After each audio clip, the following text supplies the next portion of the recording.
Microsoft et ISEC, je vous souhaite la bienvenue. Ça c'est une première pour Microsoft à l'UQAM, mais c'est quand on a fait déjà d'autres conférences dans le cadre de l'ISEC. Et donc là, je vais nos conférenciers, on a ici Guy Barrett. C'est qui, premièrement? Présente-toi. C'est moi. Bon, moi, je suis Mehdi Merahi, je fais une maîtrise en informatique de gestion. Je suis aussi Microsoft Student Partner et membre de ISEC. Voilà. Je présente Guy Barrett. Guy Barrett, c'est le directeur régional de Microsoft et c'est un architecte de solutions chez .NET Expertise.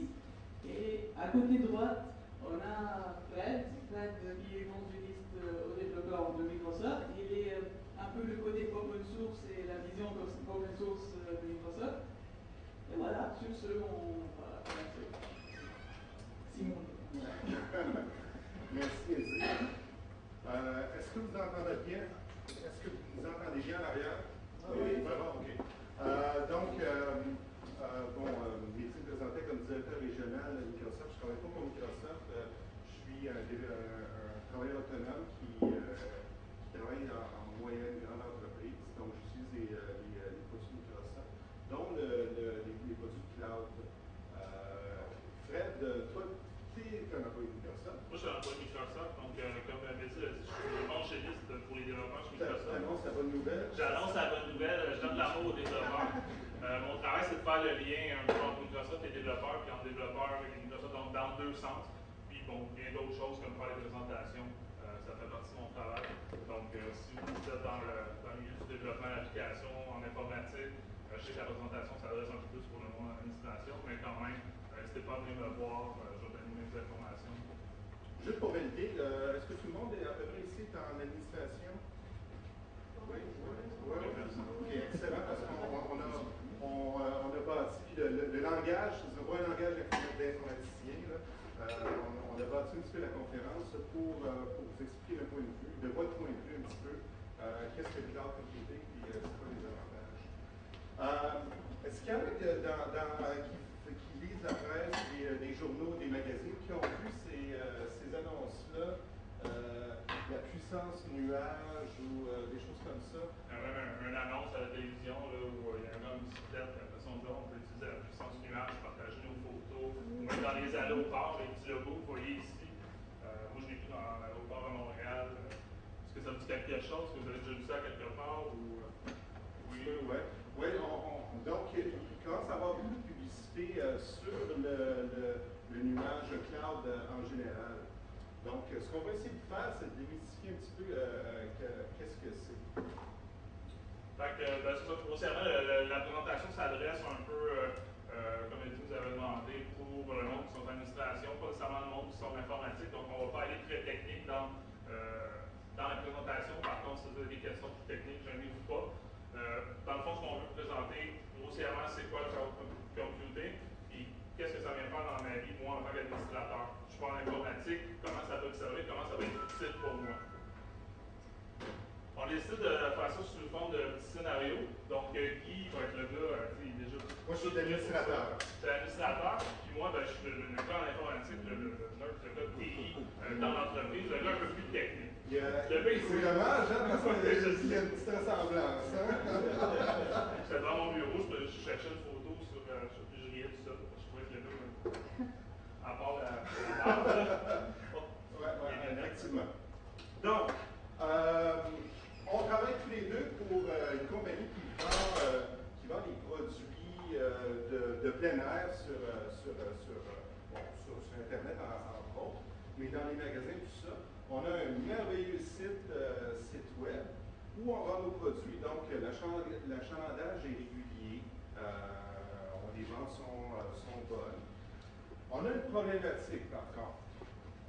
C'est que 2 fois par année, quand on publie notre nouveau catalogue, les gens sont vraiment excités. Là, ils veulent acheter, ils veulent visionner les nouveaux produits.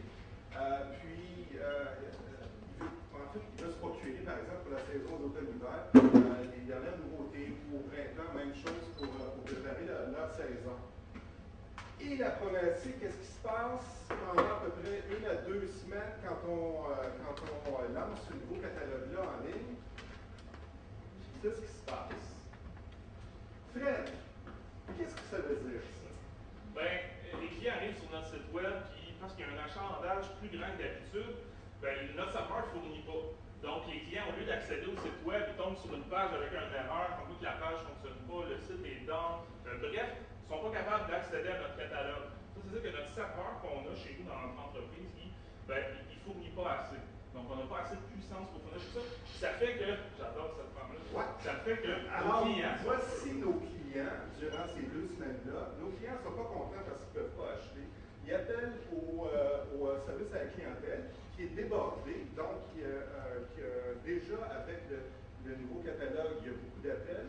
Mais en plus, ce que l'entreprise veut faire avec le site web, c'est un peu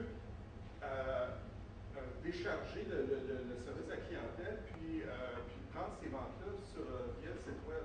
Mais le site web ne fonctionnant pas pendant un bon 2 semaines, alors les clients ne sont pas contents, ils attendent très longtemps et on perd énormément de ventes. On sait qu'on perd des ventes durant ce temps-là parce que on a des espions chez nos compétiteurs et puis on sait qu'on perd des ventes. Nos patrons ne sont pas contents non plus parce que si on perd des ventes, ça veut dire qu'on perd de l'argent. Puis avec Internet qui arrive aujourd'hui, c'est que si moi je vais sur un site web qui me permet d'acheter, par exemple, nous autres, on vend des tentes pour aller faire du camping. Si je viens sur le client vient sur mon site Internet acheter une tente, mon site Internet ne fonctionne pas. Il va aller chez mon compétiteur qui est capable de vendre la même tente, peut-être au même prix. Donc pour lui, ou peut-être plus cher. Peut-être plus cher même, mais il la veut tout de suite, il ne veut pas la commander, il n'a pas le goût de se déplacer, il veut la commander sur Internet, ça ne fonctionne pas. Ce qui arrive dans ce temps-là, c'est que nous autres, on a un serveur, puis on a planifié une charge qui était assez constante. Donc, on a un serveur qui est capable d'avoir peut-être environ 100 utilisateurs à la fois qui consultent notre catalogue. Mais là, quand on sort les nouveaux produits, il y a une grosse excitation des clients, tout le monde veut venir voir ce qu'on a fait. Oups! Il y a plus de clients qui viennent sur notre serveur n'est pas capable d'accepter cette charge-là. Comment on solutionne ce problème-là, Fred? Ben écoute, Guy, moi je vais avoir besoin d'argent pour faire ça, parce que là, on a un serveur qui ne supporte pas la charge. La solution, ça serait d'acheter un 2e serveur, peut-être même un 3e, pour être sûr. Là, ben, il faut que je magasine les serveurs, il faut que je fasse une installation des serveurs, donc physiquement, moi je configure Windows dessus, j'installe toutes les applications qu'on a besoin, il faut que j'achète plus d'UPS, de load balancer, il va falloir qu'on augmente notre connexion Internet, parce que là, il y a plus d'utilisateurs. Mais la solution va fonctionner, Guy. C'est juste que... Là, tu veux dire, on va dépenser X nombre de dollars, mettons 150 000 dollars. Oui, avec ça, j'aurais. Avec ça, tu devrais être correct, OK. On va dépenser 150 000 dollars pour finalement que notre site web fonctionne bien pendant 2 semaines au printemps et 2 semaines à l'automne. Mais il va super bien fonctionner pendant les 2 semaines au printemps et 2 semaines à l'automne. OK. Le problème, Fred, c'est que le budget ne nous permet pas. On ne peut absolument pas.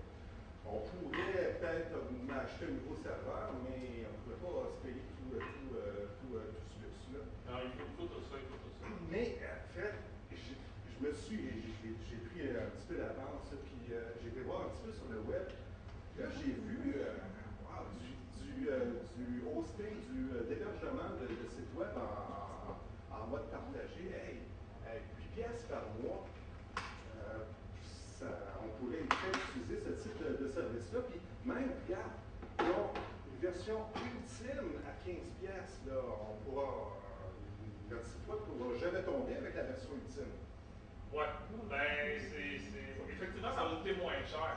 Okay. Mais je ne suis pas certain que ce soit la solution qu'on ait de besoin. Parce que quand on arrive sur un serveur partagé, on n'est plus tout seul à utiliser le serveur, parce que c'est un serveur partagé. Donc logiquement, il y a plus qu'un client qui utilise ce serveur-là. Donc on n'est pas certain d'avoir la puissance qu'on a besoin quand on en a besoin. Là, tu veux dire que notre serveur qu'on a en entreprise, là, on est seul dessus, donc il y a juste notre site.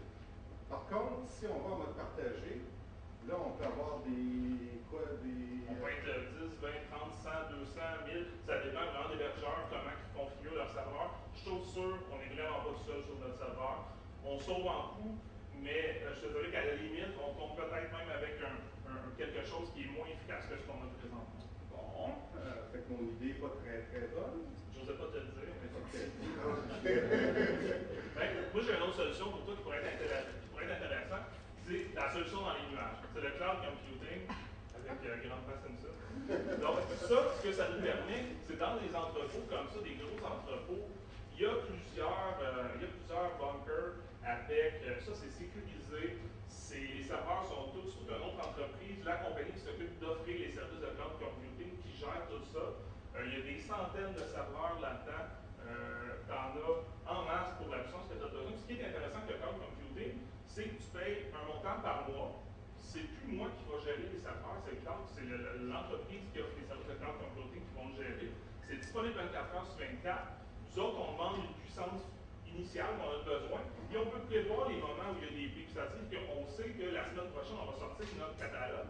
On sait qu'on va avoir 10 fois plus de visites qu'habituellement. Donc, on configure notre serveur en conséquence de dire, pour cette période-là, je veux permettre peut-être 12 fois plus de puissance que ce que j'ai habituellement. Mais il faut les acheter, ces serveurs-là. Non, c'est ça qui est intéressant. C'est que je peux dire, juste dans cette période-là, donne-moi plus de puissance. Combien ça va utiliser de serveur en arrière? On ne gère même pas ça, on ne gère même pas le matériel en arrière. On dit juste, moi j'ai payé pour ça. Pendant cette période-là, je veux payer un peu plus, parce que je veux un peu plus de puissance. Quand tu dis payer, c'est quoi là? Comment ça marche? C'est des montants, c'est X $ par mois pour la puissance d'ordinateur, pour l'espace disque qu'on a besoin, pour tout ce qu'on peut avoir de besoin pour rouler notre application. Mais c'est à l'utilisation. On paye à l'utilisation. Oui. Puis avec la différence avec le service qui est partagé, c'est que là, on a l'utilisation qu'on a besoin quand on en a besoin.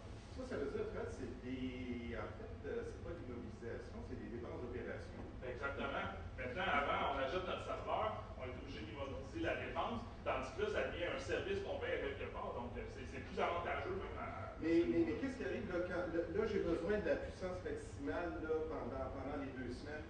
Là, j'augmente je mets des sous dans le compteur, là, puis après ça, est-ce qu'on peut diminuer? On a un outil que moi je pourrais servir en ligne pour configurer juste c'est quoi le range de puissance que je veux utiliser. Puis après ça, je peux dire, je peux revenir à la puissance qu'on a besoin pour les 11 mois restants de l'année.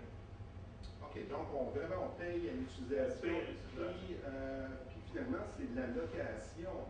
Donc, c'est des dépenses d'opération. C'est intéressant. Mais là, ces serveurs-là, ils sont dans tes beaux centres de données un petit peu partout. Je ne sais pas où est-ce qu'ils sont, là, tout ça, mais là, nos données, notre base de données clients, tout ça, est-ce que c'est sécurisé? Est-ce qu'il y a des dangers de se faire hacker, par exemple? Non, ouais. Je dirais présentement, ce qui arrive, on a notre serveur qui est dans notre compagnie, qui est accessible à tout le monde, qui est sur Internet parce que notre serveur met notre site web, fait en sorte que notre site web soit disponible sur Internet. Donc, c'est le même principe, on va avoir nos données dans des serveurs là-bas qui vont être disponibles au monde sur Internet. Donc, qui est dans un environnement qui est très sécuritaire. Donc, c'est pas tout le monde qui a accès au centre de données. Au niveau de gestion, de protection, on s'assure que ça soit un environnement sécuritaire. Donc, moi, ça ne m'inquiète pas du tout ça. Je te dirais qu'à la limite, c'est même plus sécuritaire que d'avoir notre propre serveur dans nos bureaux. Parce que notre propre serveur dans nos bureaux, n'importe qui réussit à rentrer dans notre bureau peut avoir accès à notre matériel. Tandis que dans le centre de données, c'est des gardiens de sécurité, il y a des caméras, puis c'est des accès très restreints. Même moi, je ne peux pas aller jouer dans les serveurs, même si on paye un montant de temps par mois. Je ne peux pas aller sur place et jouer moi-même avec les serveurs. Mais est-ce qu'il y a des garanties, par exemple? Est-ce qu'il y a ce qu'on appelle en anglais le Service Level Agreement pour nous garantir ces choses-là? Oui. Puis un garantie d'uptime, généralement, c'est 99,9% d'uptime où ton site, tes applications vont être tout le temps en ligne. Donc, ce qui est intéressant, c'est que c'est même pas moi qui gère ça. Là, aujourd'hui, quand il y a un problème, le site tombe down à 2 h du matin, c'est mon téléphone qui sonne chez nous, c'est moi qui est obligé de se déplacer en compagnie pour m'assurer qu'on met le serveur en ligne, tout ça. Ouais, j'ai vu. De leur côté, ta feuille de temps, tu veux te faire payer en dehors durant ce temps-là. Je peux me faire réveiller la nuit. Donc, on pourrait sauver sur ces coups-là, puis moi, ça ferait mon affaire parce que je ne me ferais pas réveiller à tout bout de champ. Donc, les centres de données, tu me disais, il y en a quelques-uns. Il y en a 6, donc, par exemple, pour Windows Azure. 2 aux États-Unis, 2 en Europe et 2 en Asie. Mais là, on est au Canada, Fred.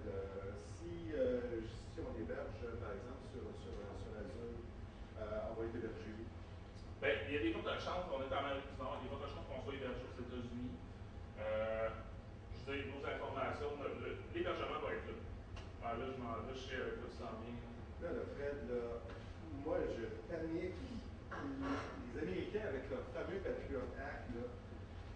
pouvoir venir fouiller dans nos données, dans notre base de données de tentes, puis de souliers, puis de bas. Alors, faut que je t'arrête, il y a deux choses qu'il faut que tu comprennes. Premièrement, Patriot Act, ce que ça donne le droit au gouvernement, c'est d'aller regarder dans tes données s'il y a un soupçon d'activité criminelle. Donc, si on soupçonne qu'on fait quelque chose de criminel, là, le gouvernement a le droit d'aller regarder dans nos données. Puis, je vais dire quelque chose, au Canada, il n'y a pas de Patriot Act, mais le gouvernement a les mêmes droits. Donc, si au Canada, on avait nos données qui sont dans notre bureau, dans notre serveur, et le gouvernement canadien soupçonne qu'on fait des activités criminelles, il aurait le droit de toute manière de venir regarder dans nos données. Puis on le sait, je veux dire, je vais peut-être pas l'air super honnête, mais notre compagnie, on est honnête, on vend des articles de plein air, de sport. Je veux dire, on ne fait rien de criminel, donc c'est sûr qu'on ne fait pas dans le terrorisme. Mais là, est-ce que nos compétiteurs pourraient se servir de ça pour obtenir, je ne sais pas, notre base de données de clients? Il n'y a aucun moyen d'aller regarder dans nos données. Il ne pourrait pas se servir du Patriot Act parce que c'est vraiment pour le gouvernement pour des activités criminelles, donc il n'y a pas moyen de naviguer là-dedans. Puis, même s'il y a plusieurs entreprises dans le même centre de données, tu n'as pas accès aux autres serveurs. Il n'y a pas moyen, j'ai pas moyen, moi, d'aller, à partir de mon serveur, à partir de l'instance que j'ai de mon cloud computing, d'aller regarder dans un autre serveur, d'aller chercher des informations. C'est sécurisé, c'est des clusters, c'est entre des murs de béton des serveurs. On ne peut pas. Okay. Mais j'imagine que des types de données, peut-être, bon, nous autres, c'est une base de données de clients, une base de données de produits, mais j'imagine pour les entreprises qui ont des données médicales, des dossiers médicaux, ou peut-être des choses requises par la loi, peut-être qu'ils ne seraient pas capables de mettre ces données-là dans des centres américains. Moi, je pense. C'est sûr qu'il y a certains types de données qui sont restreints d'avoir les données au Canada, mais d'après moi, c'est dans des très rares cas. Donc, la plupart du temps, généralement, tu dois avoir un certain niveau de sécurité pour démontrer que ça te donne des données. Donc, je peux l'avoir dans mon serveur à la maison, mais je peux l'avoir sur mon serveur qui est dans le cloud computing. Donc, on n'est pas dans le domaine médical, on est... Non, on n'a vraiment pas à s'inquiéter de ça. Moi, je te dis, fais-moi confiance. Ça fait longtemps qu'on travaille ensemble. Moi, je te dis, c'est vraiment sécuritaire. J'ai vraiment pas peur que nos données soient là. Okay. Puis, comme je te dis, c'est vraiment la même chose que d'avoir notre serveur en entreprise puis de l'avoir sur le cloud. Je te dirais que même à la limite, le cloud est plus sécuritaire. Parce que eux autres, c'est leur travail de s'assurer que ce soit sécuritaire. Puis c'est leur travail, eux autres, de mettre à jour ces choses-là, mettre à jour les pages, de s'assurer que tout fonctionne bien. Tandis que moi, je suis tout seul à gérer mes 2-3 serveurs ici. Je peux juste, avec toutes les autres tâches que j'ai à faire, des fois, je peux oublier des choses, des fois, je peux ne pas mettre les bonnes pages de sécurité. Fait qu'eux autres, ils font ça sur des centaines et des centaines de serveurs. Mais si, par exemple, on avait des données un petit peu plus confidentielles, qu'on ne voudrait pas qui résident sur le cloud, est-ce qu'on pourrait faire un pont, puis par exemple garder en entreprise certains types de données, puis relier par Canaux Secure notre entreprise au cloud? Oui, il y a définitivement moyen de le faire. Le cloud, là, tu dois vraiment, c'est comme si on avait un serveur à nous autres dans un autre bâtisse. Donc, on peut utiliser différents niveaux du cloud computing pour accéder à nos données, pour faire un lien sécuritaire entre les deux. Donc ça, il n'y a vraiment aucun problème là-dessus. Intéressant. OK. Ça semble pas pire. Condition sur le fait qu'on paye à l'utilisation. Est-ce que ça serait compliqué à mettre en place?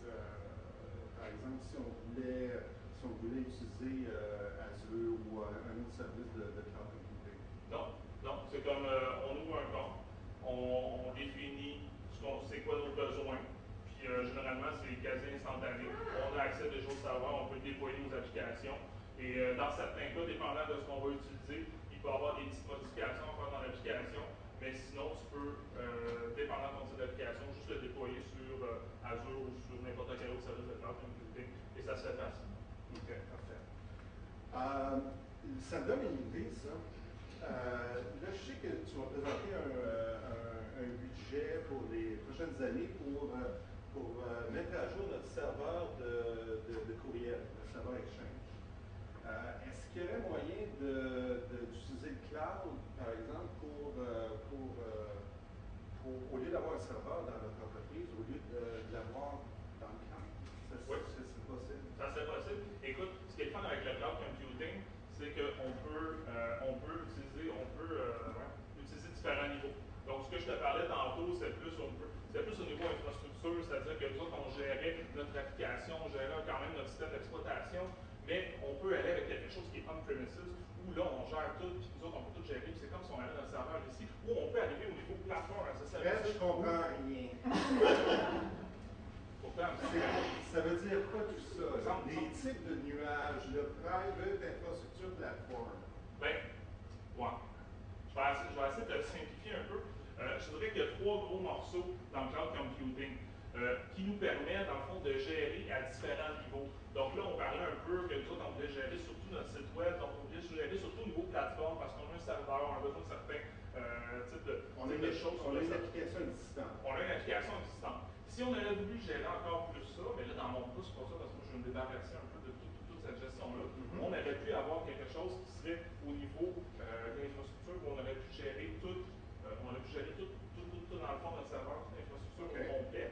Puis là, donc, c'est comme si on prenait un de nos serveurs, là, puis on l'amenait là-bas. Effectivement. Okay. Sauf qu'on ne fait pas ça, on n'a pas à faire ça, puis on ne gère pas tous les problèmes matériels. Donc, c'est vraiment intéressant pour ça. Plus que tu me parlais, les courriels en ligne, tout ça, il y a quelque chose que le monde utilise souvent, puis ils ne savent pas. C'est le software as a services. C'est le SaaS. Donc, c'est vraiment quelque chose qui est au niveau juste de la couche applicative. Puis on l'utilise souvent, puis on ne le sait pas. Ceux qui utilisent, il y en a qui utilisent, par exemple, Gmail pour le courriel ici, ou Hotmail, ou Flickr pour vos photos, ou Google Calendar. Tous ces services-là, dans le fond, c'est des services qui sont des software as a service. C'est ça, c'est software as a service. Ça rentre dans cette branche-là. Donc, c'est une application qui est disponible sur le cloud, sur le web, mais qui est disponible comme un service. Tandis que nous, on a bâti notre propre application, fait que ça se retrouverait ici, dans cette catégorie. Exactement. Puis, ben, ce que ça permet, Software as a Services, c'est qu'on enlève encore une couche de plus d'organisation. Puis là, tout ce que je fais, c'est j'ai un logiciel, puis je veux l'utiliser. Donc, on pourrait regarder Microsoft offre des services, si tu regardes, c'est Microsoft Online Services. Puis là, on peut déjà utiliser des serveurs qui sont déjà tous configurés avec Exchange, Live Meeting, Communication, SharePoint, puis ça répondrait à nos besoins. On paye tant par mois, un peu le même principe que ce que je te parlais tantôt pour notre site web. Sauf que là, on gère encore moins de choses. On paye tant par mois. C'est encore intéressant. Ça veut dire que, est-ce qu'on paye par utilisateur ou un montant global? Par utilisateur par mois. Donc, ça veut dire que si, on prévoit là, pour les prochaines années engager peut-être une douzaine de personnes, ça veut dire que quand une personne va commencer, j'active son compte puis je commence à payer à partir de ce moment-là. Si la personne quitte, on arrête de payer. Donc, on paye à l'utilisation. Oui, c'est généralement, on arrive sur ces services-là, puis on va pouvoir configurer l'application à nos besoins, mais tout ce qui est la gestion du serveur, tout ce qui est les trucs un peu compliqués que toi, tu ne veux pas mettre les mains là-dedans. Moi, j'aime ça, mais pas trop souvent. Ben, ça nous permettrait de faire ça. Encore là, c'est des économies parce qu'on ne gère pas tout le matériel, toute l'infrastructure en arrière. Puis, comme on disait tantôt, ben, c'est des coûts, on paye pour un service. Il n'y a pas juste Microsoft qui offre ce type de service. Non, c'est ça. Il y en a d'autres. On parlait d'Exchange parce que c'est ça qu'on utilisait déjà. Mais par exemple, il y a les Google Apps qui nous permettent d'utiliser Gmail, Google Calendar, qui nous permettent d'utiliser Google Docs, qui sont des services qu'on paye tant par mois par utilisateur. Puis c'est le même principe. C'est-à-dire que plus tu as d'utilisateurs, plus tu payes, moins tu en as, plus tu peux ajuster. Puis ton application est en ligne. Donc, tu n'as pas à gérer. Ce qui est intéressant, c'est que, bon, quand il y a une nouvelle version d'Exchange qui sort, ben, je ne suis pas obligé de la mettre à jour. C'est eux autres qui vont finir par mettre à jour l'application. Tout le monde est au même niveau, tout le monde a la même mise à jour. Je n'ai pas à gérer ces aspects-là. OK. Mais là, tu dis, tu n'as pas géré ça, tu n'as pas géré ci. Pourrais-tu me débarrasser d'un salaire dans l'entreprise, peut-être? Ben, j'aimerais mieux non. Mais la vraie réponse, c'est que c'est sûr que je vais avoir moins de choses, je vais avoir moins de problèmes à gérer. Moins de choses au niveau de l'infrastructure, la gestion du serveur, tous les petits problèmes qu'on a, comme je te disais tantôt, faire appel aux gars ce matin. C'est comme, je suis allé un peu, je vais pouvoir me concentrer sur les choses intéressantes, m'assurer que le site web fonctionne bien, faire les nouvelles mises à jour, tout ce qui est par rapport à l'application, tout ce qui est nos autres petits problèmes qu'on a dans l'entreprise au niveau TI, je vais pouvoir me concentrer là-dessus, puis laisser des trucs un peu moins intéressants à d'autres personnes qui, eux autres, vont être payés pour faire ça, puis vont bien le faire. Comme je le fais pas bien, mais les autres vont bien le faire aussi. OK, super. OK. Donc, si on regarde un petit peu les bénéfices de ce que le cloud peut nous apporter, je pense que celui qui est plus frappant là, pour l'entreprise, c'est qu'on paye l'utilisation. Donc, on change d'une dépense, d'une immobilisation finalement à une dépense d'opération, puis on peut, plus les revenus augmentent, plus on peut payer un petit peu plus, comme par exemple les services pour les employés, de courriel, tout ça. Donc, je peux prévoir dans mon budget que à chaque employé qui va rentrer, ben, ça va coûter tant par année parce que j'ai un coût que je connais. Oui, ça te permet de faire ton c'est juste au point du budget, ça te permet de faire ton budget plus facilement. Parce que là, ce qu'on arrive, par exemple, notre serveur de courriel, là, il commence à être temps changé parce qu'il faut qu'il y ait plus. Ben là, c'est un gros coût sur le moment. Tandis que payer temps par mois, c'est un coût qui est plus facile à répartir, c'est plus facile pour le calcul. C'est sûr que pour nous autres, ça serait intéressant parce qu'on pourrait prévoir durant l'année, parce qu'on a ces deux fameux pics dans l'année qui nous rapportent beaucoup. On a beaucoup de revenus durant ce temps-là, mais après ça, c'est un petit peu plus stable. C'est intéressant. Qu'est-ce qui serait intéressant aussi pour l'entreprise? Ben, c'est qu'on paye pour ce qu'on a besoin. Ça, c'est vraiment intéressant. C'est-à-dire que, tu sais, tantôt, je te parlais de ma première solution, ok, bon, c'était peut-être pas fort, mais c'est la première que j'ai pensé, d'acheter 2-3 serveurs, tout ça.